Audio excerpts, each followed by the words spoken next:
ಉಡುಪಿಯಲ್ಲಿ ನಡೆದಂಥ ಹಿಜಾಬ್ ಕೇಸರಿ ಶಾಲು ವಿವಾದದ ಹಿನ್ನೆಲೆಯಲ್ಲಿ ನಿನ್ನೆ ದಿನ ವಿದ್ಯಾರ್ಥಿಗಳಿಗೆ ಶಾಲು ಮತ್ತು ಪೇಟವನ್ನು ಹಂಚುತ್ತಾ ಇದ್ದರು ಅನ್ನುವಂಥ ವಿಡಿಯೋ ಸಾಕಷ್ಟು ಸುದ್ದಿಯನ್ನು ಮಾಡಿತ್ತು. ಈ ಬಗ್ಗೆ ಸಾಕಷ್ಟು ಚರ್ಚೆಗಳು ನಡೆಯುತ್ತಿತ್ತು. ಇದಕ್ಕೆ ಪೂರಕವಾಗಿ ಹಿಂದೂ ಜಾಗರಣ ವೇದಿಕೆಯ ಮುಖಂಡರು ಒಂದು ಸ್ಪಷ್ಟನೆಯನ್ನು ನೀಡಿದ್ದಾರೆ, ಪ್ರತಿಕ್ರಿಯೆಯನ್ನು ನೀಡಿದ್ದಾರೆ.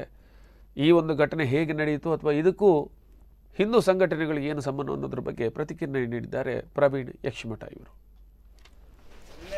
MGM ಕಾಲೇಜಿನಲ್ಲಿ ಹಿಜಾಬ್ ಮತ್ತು ಕೇಸರಿ ಶಾಲಿನ ವಿವಾದದಲ್ಲಿ ಹಿಂದೂ ವಿದ್ಯಾರ್ಥಿಗಳು ಕೇಸರಿ ಪೇಟವನ್ನು ತೊಟ್ಟು ಮೆರವಣಿಗೆ ಮುಂತಾದ ಹೋರಾಟವನ್ನು ಮಾಡಿದರು. ಅದನ್ನು ಹಿಂದೂ ಜಾಗರಣ ವೇದಿಕೆಯ ಕಾರ್ಯಕರ್ತರು ಹಂಚಿದ್ದಾರೆ ಎನ್ನುವಂಥ ಅಪವಾದವನ್ನು ಎಲ್ಲ ಮಾಧ್ಯಮಗಳು ಮತ್ತು ಬೇರೆ ಬೇರೆ ನಮ್ಮ ಕಾಂಗ್ರೆಸ್ನ ವಕ್ತಾರರೆಲ್ಲ ಮಾಡ್ತಾ ಇದ್ದಾರೆ.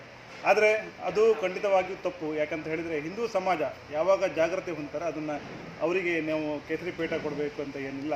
ಅವರವರೇ ತಗೊಂಡು ಬಂದು ಅವರವರು ಹಾಕಿದ್ದಾರೆ. ಅದರ ನಂತರ ಅದೇ ಆ ಪೇಟವನ್ನು ವಾಪಸ್ ತಗೊಂಡು ಹೋಗುವಾಗ ಅದೊಂದು ಚೀಲಕ್ಕೆ ಹಾಕಿದ್ದಾರೆ. ಆ ಚೀಲಕ್ಕೆ ಹಾಕುತ್ತಾ ಇರುವಂಥ ಒಂದು ವಿಡಿಯೋವನ್ನು ಮಾಡಿ ಅದನ್ನು ಸಾಮಾಜಿಕ ಜಾಲತಾಣಗಳಲ್ಲಿ ಹರಿಬಿಟ್ಟು ಈ ಕೇಸರಿ ಪೇಟವನ್ನು ಹಿಂದೂ ಜಾಗರಣ ವೇದಿಕೆಯವರು ಹಂಚಿದ್ದಾರೆ ಅನ್ನುವಂಥ ರೀತಿಯಲ್ಲಿ ಅಪವಾದವನ್ನು ಮಾಡಿದ್ದಾರೆ. ಆದರೆ ಅದನ್ನು ಆ ಚೀಲಕ್ಕೆ ಹಾಕಿ ವಾಪಸ್ ಮನೆಗೆ ತೆಗೆದುಕೊಂಡು ಹೋಗುವಂಥ ಕೆಲಸವನ್ನು ಅವರು ವಿದ್ಯಾರ್ಥಿಗಳು ಮಾಡಿದ್ದಾರೆ. ಈ ರೀತಿಯಾದಂಥ ಅಪವಾದವನ್ನು ಹಿಂದೂ ಜಾಗರಣ ವೇದಿಕೆಯ ಮೇಲೆ ಹಾಕುವುದನ್ನು ನಾವು ಖಂಡಿಸ್ತೇವೆ.